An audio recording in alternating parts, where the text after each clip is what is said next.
الحمد لله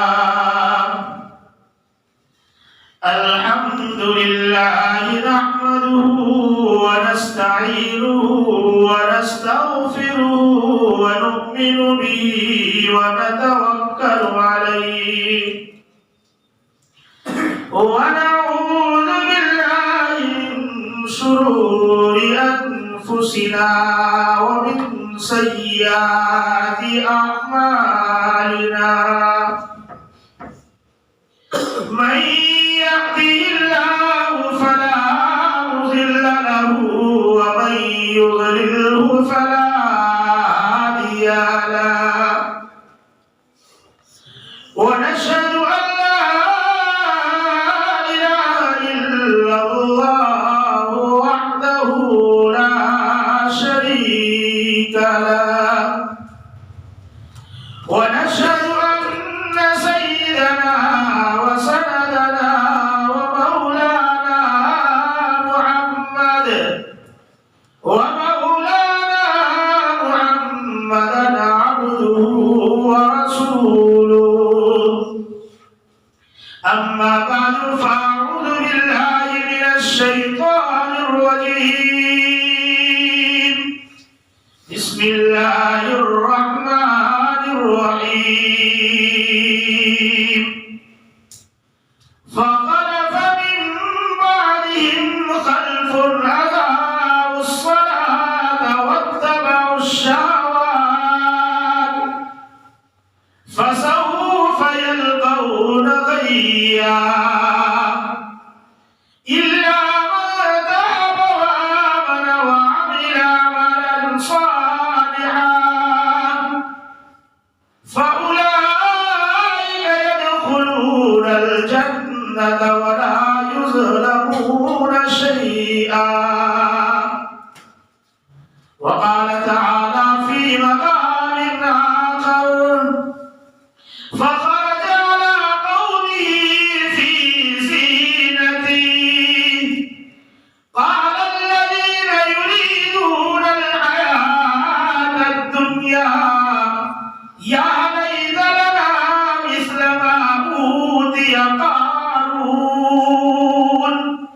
إنه لذو حظ عظيم وقال الذين أوتوا العلم ويلكم ثواب الله خير لمن آمن وعمل صالحا صدق الله العظيم. درود شریف پڑھ لیجیے. اللهم صل على محمد وعلى آل محمد كما صليت على إبراهيم وعلى آل إبراهيم إنك حميد مجيد. اللهم بارك على محمد وعلى آل محمد كما باركت على إبراهيم وعلى آل إبراهيم إنك حميد مجيد. گرامی قدر عزیز دوستو، سب سے پہلے تو ہم اللہ سبحانہ و تعالیٰ کا اس بات پر احسان مند ہے اور شکر ادا کرتے ہیں کہ اس نے مجھے اور آپ کو انسان بنا دیا. وہ چاہتا تو کوئی اور مخلوق بھی بنا دیتا، کوئی پوچھنے والا نہیں تھا، ہم نے کوئی درخواست نہیں کی تھی، لیکن اللہ نے اپنے فضل و کرم سے انسان بنایا.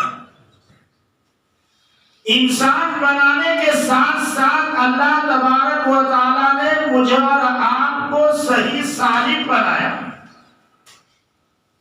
لنگڑا لولہا اندھا کانا نہیں بنایا، دماغ سے پاگل نہیں بنایا. ہر ایک اعضاء میرے اور آپ کے درست ہیں. پھر یہ کہ اللہ تبارک و تعالیٰ نے کسی اوروں کے یہاں نہیں بلکہ ایمان والے کے گھر میں پیدا فرمایا. ورنہ روایت میں آتا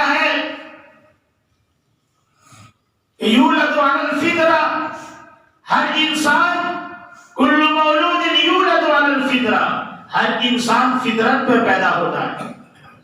فَأَبَوَاهُ يُهَوِّدَانِهِ أَوْ يُنَصِّرَانِهِ، اس کے ماں باپ، اس کا ماحول، اس کے رشتہ دار اس کو یہودی اور نصرانی بنا دیتے ہیں. اللہ کا احسان ہے کہ اللہ نے سیدھے ایمان والے کے گھر میں پیدا کیا. ایمان والے حضرت آدم کو ماننے والے بھی ہیں، حضرت نوح کو ماننے والے بھی ہیں. ایک سلسلہ ہے انبیاء علیہ السلام کا، لیکن ان میں سب سے افضل محمد مصطفیٰ صلی اللہ علیہ وسلم کی ذات ہے. مجھے اور آپ کو اللہ تبارک و تعالی نے افضل رسول محمد رسول اللہ صلی اللہ علیہ وسلم کی امت میں پیدا کر دیا. جب اللہ نے یہ سب کیا تب میرے اور آپ کی بھی ذمہ داری ہے. سب سے پہلی محنت یہ ہو کہ میرے بیوی بچوں کا، میرے آل اولاد کا ایمان کیسے بچے. چونکہ یہ میڈیا کا دور ہے، ہر کچے پکے مکان میں پہنچ چکا ہے، ہر ایک انسان اس کا گرویدہ ہے. اس کے ذریعے سے میرے اور آپ کے دل و دماغ میں غلط باتیں پہنچائی جاتی ہے. اس لیے پہلے کے مقابلے ابھی زیادہ ضروری ہو گیا کہ میں اور آپ علماء حق سے، صحیح عالم دین سے اپنے آپ کو جوڑے رکھیں. پہلے اتنے فتنے نہیں تھے جتنے ابھی ہیں، ورنہ یہ دنیا ہے، اس میں دوڑ لگی ہے، دوڑ. ہر انسان یہ چاہتا ہے میرا بنگلہ ہو، میری گاڑی ہو، میری عزت ہو، میری شہرت ہو، چار آدمی کے بیچ میں میری واہ واہ ہو، میں آؤں تو لوگ مجھے کرسی پیش کرے. اس کے لیے کیا چاہیے؟ تو کہا دولت چاہیے. اب دولت کی دوڑ میں لگا ہے. اگر حلال کما لیتا ہے تو بہت اچھا ہے، اور اگر حرام ہے تو یہی دولت اس کے لیے ہلاکت کا باعث اور ذریعہ ہے. اس لیے انسان کو چاہیے کہ اپنی چاہت، اپنی خواہشات، اپنی سوچ اس کو چھوٹی کرے. جتنی سادگی اپنے اندر لائے گا، جتنی سوچ کو نیچے کرے گا، اتنے سکون کی نیند شام کو سو جائے گا. ورنہ یہ سوچتا ہی رہے گا اس نے گاڑی لی، اس نے یہ کیا، اس نے ایسا کیا، میرا یہ نہیں ہوا تو میں یہ نہیں، تو چلو لون لے کے کرتا ہوں. پتا چلا کہ لون میں گھر بھی بک گیا، جو تھا وہ بھی نہیں رہا. شوق اس نے شادی بیٹی کی ہے، اس نے 20 لاکھ خرچہ کیا ہے، ارے میرا تو نام کا مسئلہ ہے، بینک سے اٹھا کے لے کے آ گئے، کسی سے سود پر پیسہ لے لیا. پتا چلا جو تھا وہ بھی نہیں رہا. یہ سب کیوں ہوتا ہے؟ دیکھا دیکھی. اس لیے اپنی سوچ اور خواہشات کو چھوٹی کیجیے. حضرت ابو عبیدہ ابن جراح رضی اللہ تعالیٰ عنہ، یہ وہ صحابی ہے جن 10 کو حضور اکرم صلی اللہ علیہ وسلم نے ایک مجلس میں کہا تھا یہ سارے کے سارے جنتی ہیں. ابو بکر فی الجنہ، عمر فی الجنہ، عثمان فی الجنہ، علی فی الجنہ، طلحہ فی الجنہ، زبیر فی الجنہ، سعد بن وقاص فی الجنہ، سعید فی الجنہ، زبیر بن عوام فی الجنہ، اور پھر کہا ابو عبیدہ ابن جراح فی الجنہ. یہ 10 وہ صحابی تھے، رسول اکرم صلی اللہ علیہ وسلم نے ایک مجلس میں ان کو جنت کی بشارت دی. یہ حضرت ابوبکر صدیق رضی اللہ تعالیٰ عنہ فرماتے ہیں جب حضور اکرم صلی اللہ علیہ وسلم کی وفات ہوئی، قبیلے بنو ساعدہ میں بیٹھے ہوئے تھے. صدیق بنو ساعدہ میں مشورہ ہو رہا ہے کہ اب جانشین کس کو بنایا جائے. حضرت ابوبکر کی رائے تھی عمر کو یا ابو عبیدہ ابن جراح کو.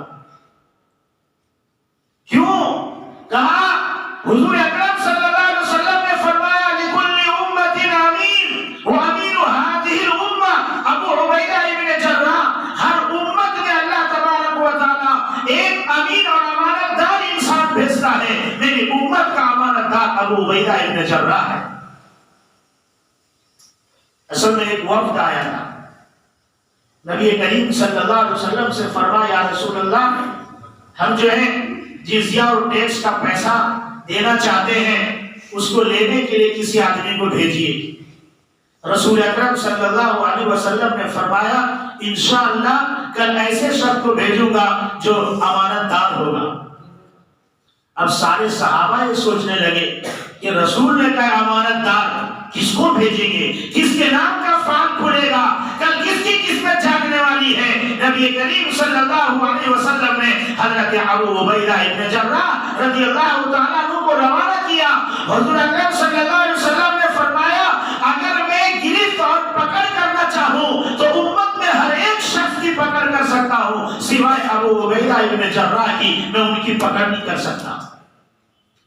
آپ سوچو کتنے بڑے ہوں گے۔ بدر کی لڑائی ہوئی، بدر میں یہ جب سپہ سالار یہ لڑائی کے میدان میں مجاہد بن کر آئے تو سامنے کی جماعت میں ان کے ابا بھی تھے، ان کے والد صاحب سامنے ہیں جنگ میں۔ کئی مرتبہ تو باپ سے اس وجہ سے ہٹ گئے، فیصلہ بدل لیا کہ چلو چھوڑو ابا ہے، لیکن ابا بار بار سامنے آ رہے ہیں۔ آخر میں کفر اور ایمان کا مقابلہ ہوا، حضرت ابو عبیدہ ابن جراح نے وار کیا اور ایمان کے خاطر اپنے والد کو دنیا سے ختم کر دیا۔ اب اندازہ لگاؤ کہ کیسا ایمان ہوگا اندر،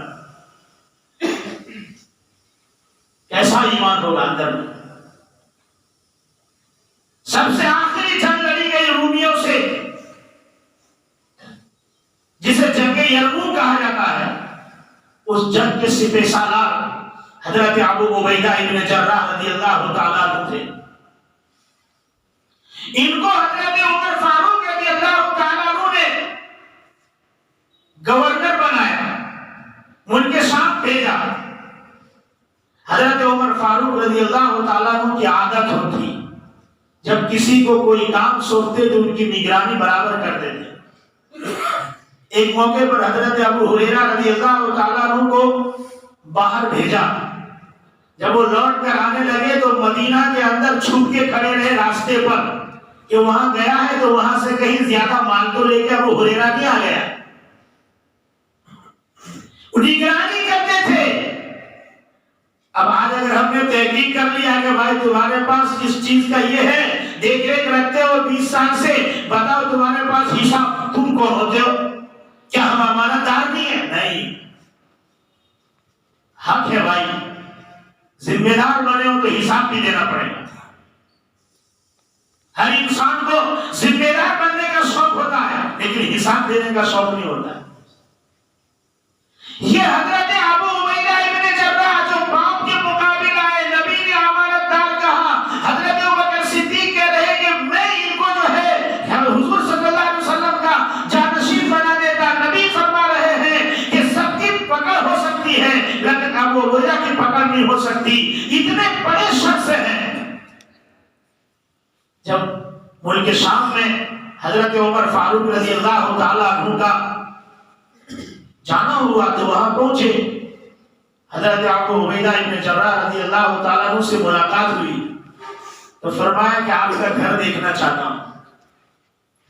تو کہا حضرت ہمارے گھر میں آگے سوائے آنسو بہانے کے اور کچھ میسر نہیں آئے گا۔ تو کہا نہیں دیکھنا ہے۔ وہ سمجھ گئے، عادت تھی ان کی، سمجھ گئے۔ فرمایا چلیے، لے کر گئے۔ ایک تمبو ہے، مکان کے اندر ایک چمڑا رکھا ہوا ہے جو مسلح کے کام آتا ہے، ایک مشکیزہ ہے اور ایک کٹورا ہے، تین چیزیں۔ پوچھا سارا سامان کہاں ہے، زندگی کیسے بسر ہوتی ہے؟ کہا قبر تک جانے کے لیے اتنا سامان کافی ہے، قبر تک جانے کے لیے بتایا اوپر جو ہے رکھے ہوئے کچھ سوکھے روٹی تھے، ان کو نکال کر دیا کہ جب بھوک لگتی ہے تو اس کٹورے کے اندر پیالے میں پانی ڈال کے بھگو لیتا ہوں اور اسی کو کھا لیتا ہوں۔ حضرت عمر فاروق رضی اللہ تعالیٰ عنہ کی آنکھوں میں آنسو آ گئے۔ میرے بھائیوں، یہ ایسے شخص ہیں پھر بھی سادگی کے ساتھ جی رہے ہیں، لیکن آج میرے اور آپ کی سوچ یہ بنی ہوئی ہے کہ گھر میں آگے صوفہ سیٹ پرانا ہو گیا، کوئی آئے گا تو کیا کہے گا، اس کو نکالو، دیوالی میں نیا لیتے ہیں، یہ بھی دیوالی بنائے گا۔ جیسے کل اتران ہے تو پتنگ کی تو چڑھان ہے، کہاں اترتا ہے پتنگ، اب لا کے یہ بھی غیروں کے تہوار بنا رہا ہے۔ فرمائے کھیل تماشا جو وقت ضائع کرتا ہے، غیروں کی مشابہت، یہ سب حرام ہے۔ ہم اپنے بچوں کو پتنگ لا کر دیں۔ اسلام نے تہوار دیا عید کی شکل میں، نئے کپڑے پہنو، شیر خورما کھاؤ، دوسروں کو عید مبارک کہو، گلے لگاؤ، پچھلے گناہ معاف، قربانی دیا کہا کھاؤ پیو، دوسروں کو بھی کھلاؤ، کوئی فتنہ اور فساد نہیں۔ ایک تہوار ایسا نہیں ہے اسلام کو چھوڑ کر دیکھ لو جس میں فتنے اور فساد نہیں ہے۔ کہا وہ بائک لے کے جا رہا تھا، ڈورا لگ گیا، گلا کٹ گیا، وہ چھت کے اوپر چڑھ کے اڑا رہا تھا، کرنٹ لگ گیا، چھت کے اوپر سے پتنگ چلا رہا تھا، وہ نیچے گر گیا۔ دیکھنا 15 تاریخ کو پیپر پڑھو آپ۔ اسلام نے سادہ اور سمپل زندگی دی ہے۔ ہاں، اس لیے جتنی خواہشات کم، جتنا پیسہ کم، اتنا حساب کم۔ حلال کماؤ، عزت کی روٹی کھاؤ، 5 ٹائم نماز پڑھو اور اللہ اللہ کرو۔ کیوں؟ ہر ایک چیز کا حساب دینا ہے۔ مستدرک حاکم میں حضرت جابر رضی اللہ تعالیٰ عنہ کی صحیح سند سے روایت نقل کی ہے، جس کو علامہ ابن منذری نے الترغیب والترہیب میں بھی لکھا۔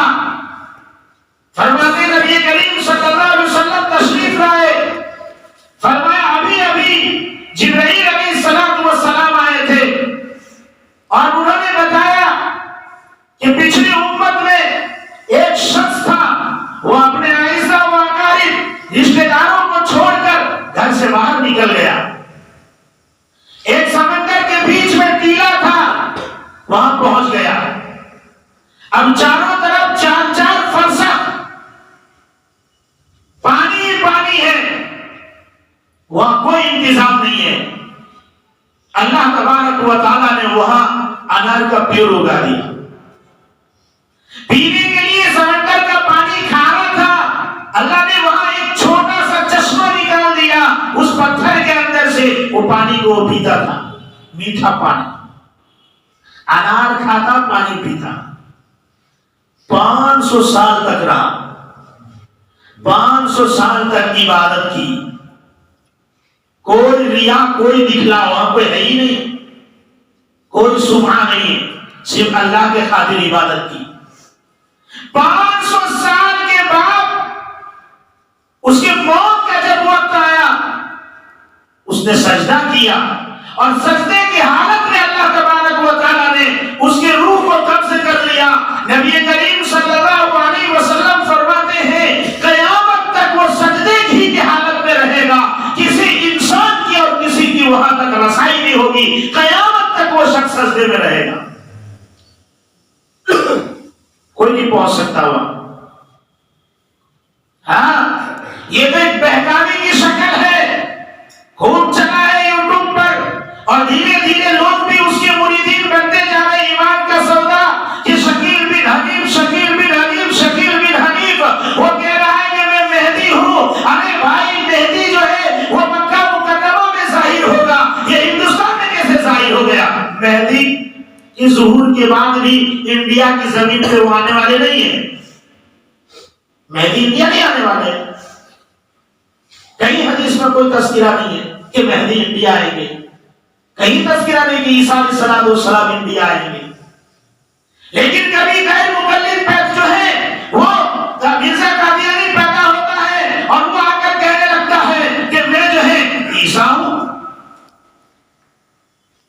اپنے آپ کو عیسیٰ کہہ دیتا ہے. لوگ اس کے پیچھے بھی جانے لگتے ہیں. وہ کون ہوتے ہیں؟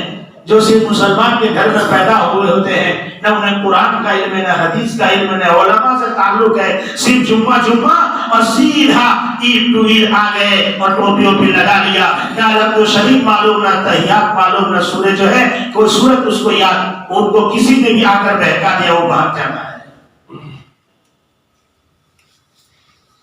دمشق کی جامع مسجد میں ایک مینار کے اوپر حضرت عیسیٰ علیہ السلام کا نزول ہوگا. وہ بغیر باپ کے ہیں, ان کی اماں نہیں ہے, ان کی اماں ہے, ان کے ابا نہیں ہے. اور یہ جو دعوے کر رہے ہیں ان کے ماں باپ دونوں ہیں.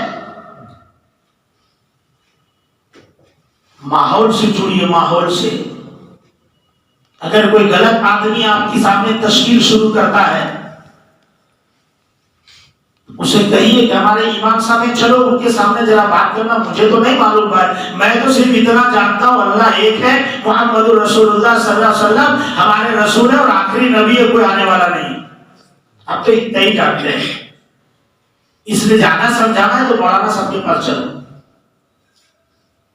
ہر ٹوپی والا, جبے والا, کرتے والا, داڑھی والا, عطر لگا کے گھومنے والا, فیٹی والا ولی ہے, ایسا نہیں ہے. کسی کے ہاتھ ہمیں نہیں چڑھ جانا ہے. آج تک ہم نماز پڑھتے رہے, سکون تھا. اب کچھ لوگ آ گئے, انہوں نے شروع کر دیا کہ جب تک الحمدللہ نہیں پڑھو گے نماز میں, نماز ہی نہیں ہوگی. کہا کدھر لکھا ہے بھائی؟ تو کہا حدیث میں ہے, لا صلاۃ لمن لم یقرأ بفاتحۃ الکتاب. اس کو یہ پتا نہیں ہے کہ حدیث متواتر بھی ہے, حدیث حسن بھی ہے, حدیث حسن لذاتی بھی ہے, حدیث حسن لغیری بھی ہے, حدیث ضعیف بھی ہے. تو کچھ پتا نہیں, اس کو اتنا پتا ہے خالی حدیث. حدیث کہتے کسے وہ بھی نہیں پتا. اور وہ کیا بولتا, ہم اہل حدیث. نماز کیسے پڑھنی ہے؟ تو کان ایسے چوڑا کر دینا ہے, نیچے سے بکری کا بچہ نکل جاوے. یہ نئے نئے فتنے ہیں اس دور کے. اس لیے بھائی علماء حق کے ساتھ رابطہ رکھو. زور سے بولے گا آمین, پوری مسجد گواہ اٹھی. میرے بھائیوں, نبی کریم صلی اللہ علیہ وسلم نے فرمایا کہ جو سورہ فاتحہ نہ پڑھے اس کی نماز نہیں ہوتی. ایک اور حدیث ہے, نبی کریم صلی اللہ علیہ وسلم نے فرمایا کہ جب امام صاحب کہے غیر المغضوب علیہم ولا الضالین, تو تم سب کہو فقولوا آمین. امام ولا الضالین تک پڑھے تم آمین کہو. میرے بھائیوں, دو حدیث ہے, اب کیا کریں گے؟ ادھر تو پارٹیشن کیا نبی نے, اور ادھر کا اس کے بغیر نماز نہیں ہوتی.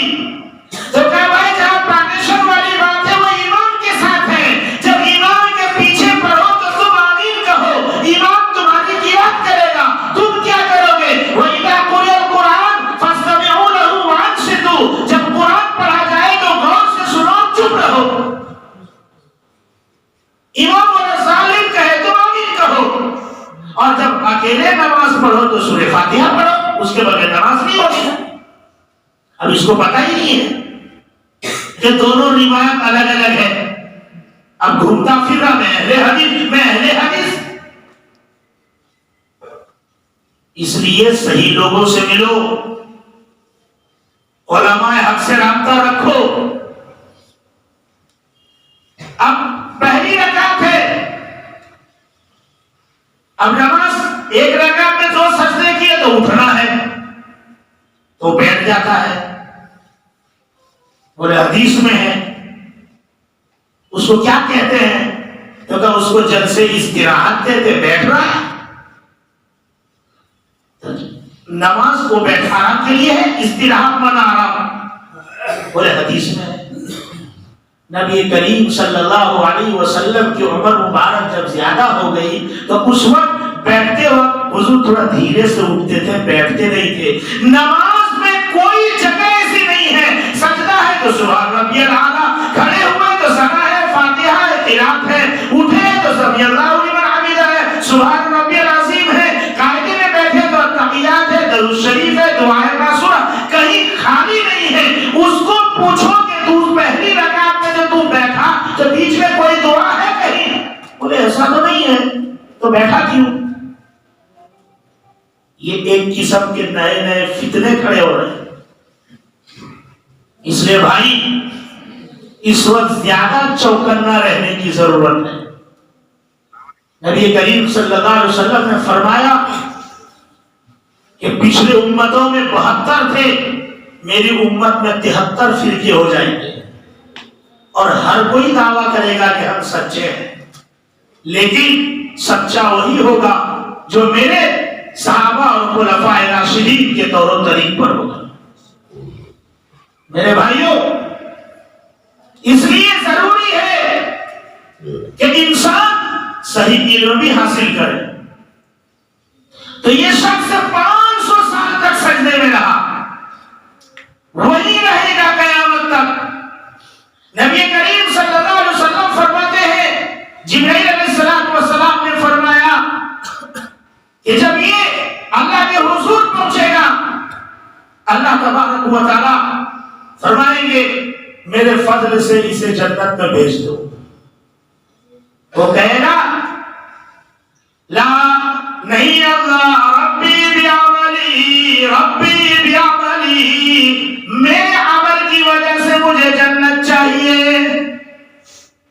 اللہ پھر کہیں گے میرے فضل سے جنت دو۔ وہ کہے گا ربی بیعملی، رب مجھے میرے عمل کی وجہ سے جنت چاہیے۔ وہ تیسری بار کہے گا، اللہ تبارک و تعالیٰ فرمائیں گے فرشتوں سے اس کے اعمال کا اور میری نعمت کا موازنہ کرو، دونوں کو توڑو، کون زیادہ ہے؟ فرماتے ہیں اس کی 500 سالہ عبادت کو رکھا جائے گا اور اللہ کی نعمت اس سامنے لائی جائے گی، تو صرف 500 سال کی عبادت اس کی بینائی کے موازنے میں ختم ہو جائے گی۔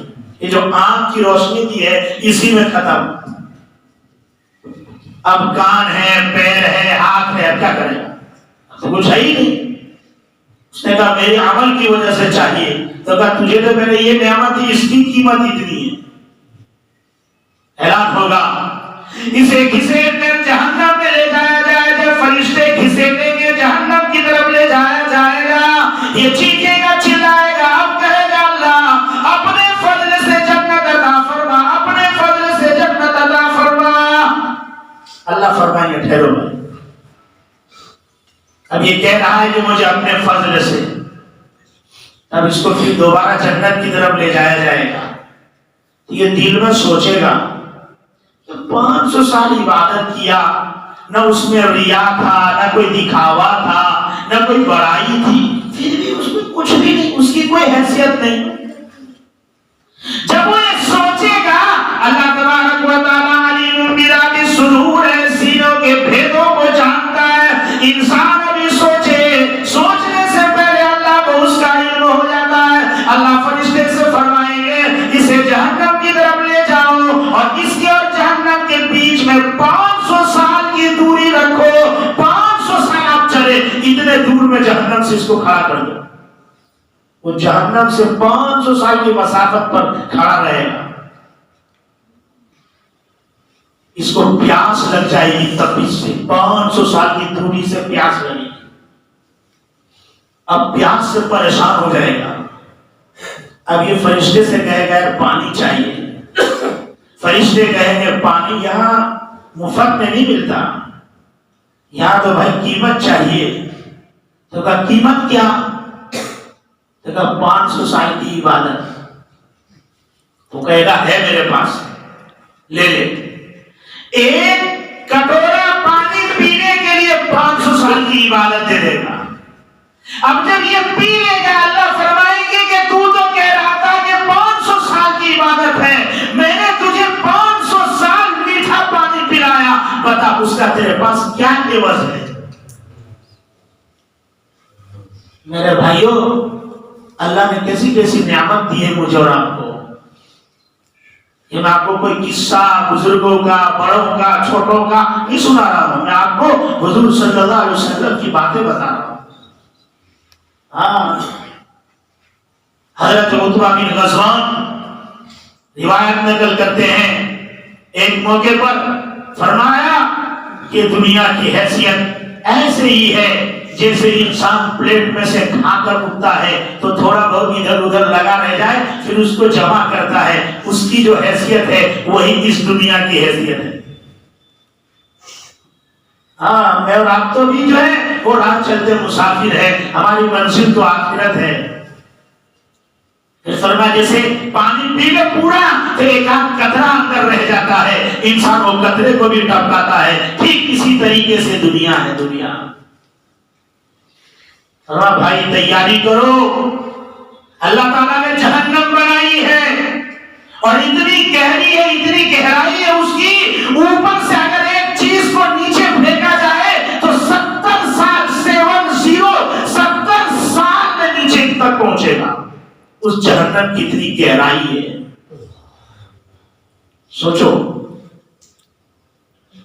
فرمایا اللہ نے جنت بھی بنائی ہے، جنت کا جو دروازہ ہے ایک چوکھٹ سے دوسرے چوکھٹ پر جانے کے لیے 40 سال کی مسافت ہے، انسان 40 سال وہ چوکھٹ پہ چلے، اتنی چوڑی چکلی اللہ تبارک و تعالی نے جنت بنائی ہے۔ اس لیے کہا ایک ادنا جنتی کو دنیا سے جو ہے وہ 10 گنا بڑی جنت اللہ عطا فرمائے گا۔ سب سے آخری جو جنتی ہوگا، سب سے آخری، وہ اس کے پاس اتنے اعمال نہیں ہوں گے، اس لیے وہ جنت میں نہیں جا سکے گا اور جہنم میں بھی نہیں ہوگا۔ اللہ تبارک و تعالی اس کو بیچ میں رکھیں گے، جہنم کے قریب ہوگا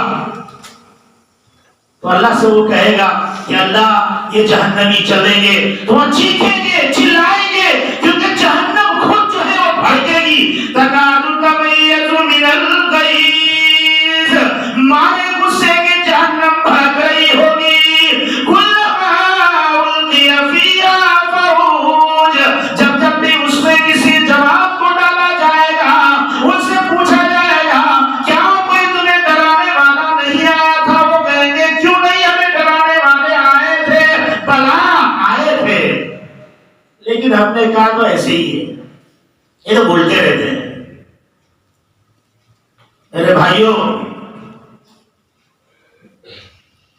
اللہ تبارک و تعالی نے جب وہ شخص چیخے چلائے گا، جہنمی کا آواز سنے گا تو اللہ سے دعا کرے گا کہ اللہ میں ان کو دیکھ دیکھ کے تھک گیا ہوں، مجھے ادھر جنت کی طرف میرا منہ کر دیجیے۔ اس کے منہ کو اللہ جنت کی طرف کروا دے تو وہ پھر تھوڑے دنوں کے بعد کہے گا کہ اللہ اب میں جنت کو جو ہے منہ میں رکھیا ہے، تھوڑا قریب کر کے دکھائی دے مجھے جنت۔ تو اللہ تبارک و تعالیٰ اس کو جنت کے قریب کر کے جنت دکھائیں گے، تو وہ پھر کہے گا کہ اللہ تھوڑا اور قریب کر دے، تو وہ اور قریب ہو جائے، پھر دھیرے سے وہ درخواست کرے گا کہ اللہ مجھے جنت میں داخلہ دے دے۔ اللہ تبارک و تعالیٰ اسے جنت میں جب بھیجیں گے، اس کو چہار جانب جنت بھری بھی معلوم ہوگی۔ اللہ فرمائے کہ بھائی تیرے لیے جنت میں جگہ ہے، اسے نظر نہیں آ رہی ہے، میرے بھائی اس آدمی کو دنیا سے 10 گنا بڑی جنت اللہ عطا فرمائے گا۔ کہا جنت بھی بھر جائے گی، جہنم بھی بھر جائے گی، اللہ دونوں کو بھرے گا، لیکن جنت کو نیک لوگوں سے بھرے گا اور جہنم کو بد لوگوں سے بھرے گا۔ اور پھر جہنم تو پکارے گی، وہ کہے گی حل من مزید، حل من مزید، اور ہو تو لاؤ، اور ہو تو لاؤ، اور ہو تو لاؤ۔ جہنم آواز کرے گی لاؤ۔ میرے بھائیوں، اللہ تبارک و تعالیٰ نے اعمال کے لیے بھیجا ہے، اعمال کے لیے، اعمال اچھے کیجیے، دنیا سے دل کم لگائیے۔ یہ قارون، اس کے پاس بہت پیسہ تھا، بہت دولت تھی، اس کا خزانہ لے کر ایک جماعت چلتا تھا، چابی صرف لے کے خزانے کی. تو جو لوگ قرآن نقشہ کھینچتا ہے، جو دنیا کے چاہنے والے ہیں نا، وہ کہتے ہیں یا لیت لنا مثل ما اوتی قارون، کاش کہ ہمیں بھی ایسا ہی اللہ نوازتا جیسے قارون کو نوازا تھا.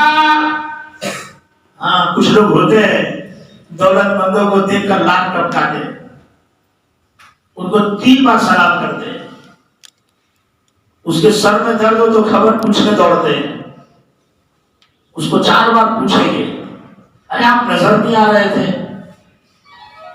سیٹ سیٹ سیٹ، اور غریب مر جائے تو بھی کوئی لینا دینا نہیں، وہ تو غریب ہے. ایسا نہیں کہا کہ مالدار کا جنازہ پڑھو تو اللہ مغفرت کر دے گا، مالدار کے قبر پہ مٹی ڈالو تو اللہ تبارک و تعالیٰ احد پہاڑ کے برابر نیکی دے گا. ایسا نہیں کہا. کسی کی بھی قبر ہو، کسی کی بھی ہو، جنازے میں جائے گا 1 قیرات اور قبر تک جائے گا تو اسے 2 قیرات. کہا قیرات کیا یا رسول اللہ؟ فرمایا احد پہاڑ کے برابر. ہر انسان اپنا جائزہ لے. کہا کچھ لوگ ایسے ہوتے ہیں جو دنیا کے چاہنے والے، وہ کہتے ہیں یریدون الحیات الدنیا، جو دنیا کی چاہت رکھنے والے ہوتے، کہتے یا لیت لنا مثل ما اوتی قارون، کاش ہمیں بھی قارون جیسا خزانہ مل جاتا. اور جو ایمان والے لوگ ہیں وہ کہتے قال الذین اوتوا العلم ویلکم، جو صاحب علم ایمان والے بندے ہیں وہ کہتے ہیں تمہاری ہلاکت و بربادی ہو.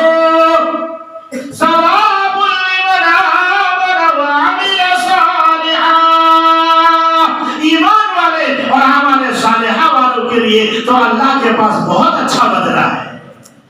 وہ اللہ کے بدلے کا انتظار کرتا ہے، وہ دنیا کے خزانے پہ نظر نہیں رکھتا. میرے بھائیوں، یہ دنیا اللہ کے رسول صلی اللہ علیہ وسلم کے صحابہ شروع میں تنگی میں تھے، لیکن جب کسرا اور قیصر ان کے محلات جب فتح ہوئے تو پیسے ہی پیسے تھے، پیسے ہی پیسے. ایک موقع پر حضرت سلمان فارسی رضی اللہ تعالیٰ عنہ کو مدائن کا گورنر بنا کر بھیجا. تو سادے کپڑے میں تھے، سیدھے سادے. تو ایک بزنس مین وہاں تھا، تاجر، اس نے دیکھا تو کہا بھائی میرا یہ سامان ہے، اٹھا کر لے کر جانا ہے. انہوں نے سر پہ اٹھا لیا، گورنر ہے. لوگوں نے جب بازار میں دیکھا کہ بھائی یہ تو گورنر صاحب سے اٹھوایا ہے، اب اسے کہا بھائی یہ گورنر ہے، گورنر. اب وہ معافی مانگ رہا ہے. تاجر بزنس میں بھائی معاف کیجئے ہمیں پتا نہیں تھا. کہا بھائی ہم نے ثواب کی نیت سے آپ کا سامان اٹھایا ہے، اب جہاں تک پہنچانا ہے وہاں پہنچا کر رہیں گے. گورنر بھی ایسے رہتے تھے، بڑائی نہیں تھی. اس لیے حضور اکرم صلی اللہ علیہ وسلم نے دعا مانگی ہے، اللہم لا تجعلنی فی اعین الناس، اللہم اجعلنی فی اعین الناس صغیرا، اللہم اجعلنی فی عینی صغیرا. اے اللہ مجھے میری نگاہ میں چھوٹا بنا دیجئے. اللہم اجعلنی فی عینی صغیرا، اے اللہ مجھے میری نگاہوں میں چھوٹا کیجئے. وفی اعین الناس کبیرا، اور لوگوں کے دلوں میں، لوگوں کی نگاہوں میں مجھے بڑا بنا دیجئے. جو انسان اپنے آپ میں چھوٹا بنتا ہے اللہ اس کو دوسرے کی نگاہوں میں بڑا بناتا ہے. لیکن جو خود ہی بڑا بنتا ہے اور فنڈوس گیری کرتا ہے اور بڑائی ہانکتا رہتا ہے، جہاں دیکھے کھڑا ہو گیا چالو، میرا باپ ایسا، میرے دادا ایسے، میرا پر، جو سب کفار مکہ کرتے تھے. حج پڑھ کے بھی جب کھڑے ہوتے تھے تو وہ سب کے سب آ جاتے تھے مزدلفہ میں مشعر الحرام کے پاس اور بڑائی شروع کرتے تھے، میرا باپ ایسا، میرے دادا ایسے، میرا پر دادا ایسے، سلسلہ شروع ہوتا تھا. اللہ تبارک و تعالیٰ نے فرمایا رسول اللہ صلی اللہ علیہ وسلم سے وہ لوگ حج پڑھنے کے بعد باپ دادا کی بڑائی کرتے تھے، آپ اللہ کی بڑائی بیان کرو۔ میرے بھائیوں، یہ اللہ نے دیا ہے جو دنیا، یہ امتحان گاہ ہے۔ امتحان گاہ میں کوئی چین سے بیٹھتا نہیں ہے، محنت میں لگا رہتا ہے، اس کے بعد وہ رزلٹ کا انتظار کرتا ہے۔ میرے اور آپ کے لیے اللہ تبارک و تعالیٰ نے اس کو امتحان گاہ بنایا ہے۔ یہاں اعمال کرنے ہیں، اچھے کرنے ہیں، برے سے اعمال سے بچنے ہیں، کیونکہ جانے کے بعد حساب دینا ہے۔ نبی کریم صلی اللہ علیہ وسلم نے جب ہجرت کی، بدر ہوا، احد کی لڑائی ہوئی، لیکن وہاں یہود رہتے تھے۔ یہودیوں کا ایک قبیلہ تھا، قبیلے بنو نذیر۔ حضور اکرم صلی اللہ علیہ وسلم کے ساتھ آمنا سامنا ہوا۔ جب انہوں نے دیکھا کہ ہم ہار جائیں گے تو انہوں نے صلح کے لیے ہاتھ بڑھایا۔ حضور اکرم صلی اللہ علیہ وسلم نے مہلت دی، فرمایا کہ تم کو اجازت ہے، تم جتنا ساز و سامان اپنے ساتھ لے کر جانا چاہتے ہو لو اور مدینہ سے نکلو۔ تو کچھ لوگ اردن گئے، کچھ لوگ خیبر چلے گئے۔ خیبر میں ہوئے بن اخطب بھی گیا۔ یہ بڑا چال باز اور دشمنی اس کے سینے میں جیسے ہانی ابلتی ایسی ابل رہی تھی۔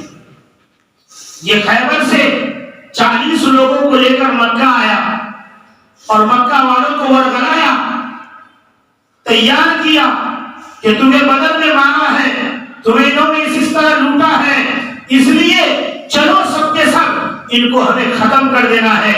یہ 40 لوگ کفار مکہ کو لیا، کعبۃ اللہ میں آئے، گرام پکڑ کر ان سب نے یہ عہد لیا کہ ہم جو ہے اب مسلمانوں کو زمین پر رہنے نہیں دیں گے۔ اس وقت حضرت عباس رضی اللہ تعالیٰ عنہ مسلمان ہو چکے تھے لیکن ہجرت نہیں کی تھی، وہ مکہ میں تھے، یہ ساری بات کو سنتے تھے۔ انہوں نے مکہ کے ارد گرد قبیلے غطفان، قبیلے بنو سلیم اور قبیلے اسلم، ان سب کو بھی ساتھ کر لیا۔ ان کی کوئی لڑائی نہیں تھی حضور سے، لیکن اس کو زبردستی ساتھ کر لیا اور کہا تم بھی ہمارے ساتھ چلو اور محمد سے لڑو۔ کیا دو گے بھائی؟ لالچ دیا، کہا ہم تم کو جو ہے خیبر کی زمین کی 1 سال کی پیداوار دیں گے۔ خیبر میں کھجور کا جو ہے کھجور کی کھیتیاں ہوتی، جیسے آج بکتے نا لوگ، بولے تم ہم کو ورڈ دلا دو، تمہارے اس میں سے 100 1 لاکھ تمہارے پکے، راتوں رات بک جاتا ہے۔ وہ دیکھتے ہیں کہ کون منافق ہے اس جماعت میں، وہ دیکھے گا اس ایریے کا کون منافق ہے، اس کو لالچ دیا اور ابھی تک جو ہے الگ پارٹی کی بات کر رہا تھا، راتوں رات دوسری بولی بولنے لگ گیا۔ ایسا ہی ہوتا ہے، اگر ایمان پکا نہ ہو تو ایسا ہوتا ہے۔ اس لیے ایمان بنانا شرط ہے۔ یہ لوگ سب تیار ہوئے کہ مسلمانوں کو ختم کرنا ہے، 10,000 کا لشکر تیار کیا۔ چچا عباس رضی اللہ تعالیٰ عنہ نے حضور اکرم صلی اللہ علیہ وسلم کو چپکے سے خبر بھجوا دیا۔ تیز رفتار سوار حضور کی خدمت میں پہنچا اور کہا یا رسول اللہ معاملہ اس طرح کا ہے، 10,000 کا لشکر مدینہ پہ چڑھائی کرنے کے لیے آ رہا ہے۔ نبی کریم صلی اللہ علیہ وسلم نے صحابہ کو اکٹھا کیا، صحابہ سے فرمایا کیا کیا جائے؟ حضرت سلمان فارسی رضی اللہ تعالیٰ عنہ یہ کھڑے ہوئے فرمایا یا رسول اللہ ایسا وقت ہوتا تھا تو ہم فارسی لوگ کیا کرتے تھے کہ شہر کے باہر کھڈا کھود دیتے تھے، اتنا بڑا کھڈا کھودتے تھے کہ بستی میں گھس نہیں سکے، کیونکہ مدینہ میں جو ہے ایک بار نکلنے کا مشورہ کیا تھا، وہ حد میں جا کر صحابہ شہید ہو گئے تھے۔ حضور نے فرمایا سوچ سمجھ کے کام کرنا ہے۔ حضرت سلمان نے کھڈا کھودنے کا مشورہ دے دیا، جو ہے 6 میل لمبا کھڈا کھودنا ہے، 15 جو ہے وہ فٹ گہرائی میں اور 15 فٹ چوڑائی۔ اللہ کے رسول صلی اللہ علیہ وسلم نے ٹیم بنائی کہ تم اتنا کھودو گے، ایک ٹیم کو 15x15، دوسرے کو 15x15۔ اب سب کھودنے میں لگے، خود نبی کریم صلی اللہ علیہ وسلم بھی لگے۔ آج ہم کو بعض مرتبہ کام کرنے میں شرم آتی ہے، شرم آتی ہے، ہم یہ کام کیسے کریں؟ حضور خود کر رہے ہیں۔ اس لیے آپ نے سنا ہوگا بیانوں میں، مسجد نبوی کی تعمیر، جو کعبۃ اللہ کی تعمیر ہو رہی ہے، حضور خود پتھر اٹھا رہے ہیں۔ کام کرنے میں کیا شرم؟ حلال کما کے کھانا کھائے گا شرم؟ فرماتے ہیں کھڈا کھودنا شروع کیا، سلمان نے کھڈا کھودنے کا مشورہ دیا۔ اب سلمان ہی کے ٹیکا اور پھاوڑے کے کدال کے نیچے ایک پتھر آ گیا، وہ ٹوٹتا ہی نہیں ہے۔ کیا کرے بھائی؟ کہا بھائی تھوڑا سا کراس کھود لے۔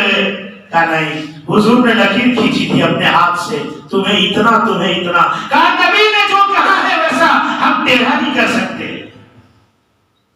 اپنے دماغ نہیں لڑائیں گے۔ یہ صحابہ کے اوصاف تھے، بغیر پوچھے کچھ نہیں کرتے تھے حضور کی خدمت میں۔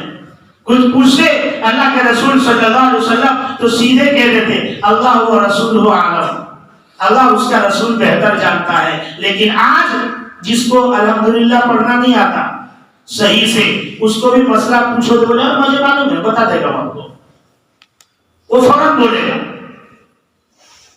صحابہ کس لیے کامیاب تھے اور ہم اس لیے ناکام ہیں۔ آج کا ہر انسان مفتی، عمل کرنے والا کوئی نہیں۔ میرے بھائیوں، حضور کے پاس گئے، فرمایا یا رسول اللہ معاملہ اس طرح کا ہے، ایک پتھر آنے میں وہ پھوٹ نہیں رہا ہے۔ فرماتے ہیں جیسے وہاں حضور اکرم صلی اللہ علیہ وسلم نیچے اترے، حضور اکرم صلی اللہ علیہ وسلم نے چادر مبارک ہٹائی تو نظر آیا حضور نے اپنے پیٹ کے اوپر 2 پتھر بندھے ہوئے تھے۔ حضرت جابر کی نظر پڑ گئی۔ حضرت جابر فرماتے 3 دن سے ہم نے کھانا نہیں کھایا تھا۔ گھر گئے، بیوی سے جا کر کہا حضور بھوکے، اپنے گھر کچھ ہے؟ کہا تو 3 سیر جو ہے، کہا اس کو تم پیسو، اور ایک بکری کا بچہ تھا، کہا میں اسے ذبح کرتا ہوں۔ وہ بکرے ذبح کرنے میں لگے اور یہ آٹا پیسنے میں لگے۔ ہانڈی چڑھا دیا، کہا جا رہا حضور کو کہوں گا کہ چند ساتھیوں کے ساتھ تشریف لے آئے، یا رسول اللہ میرے گھر پہ کھانا پکا ہے۔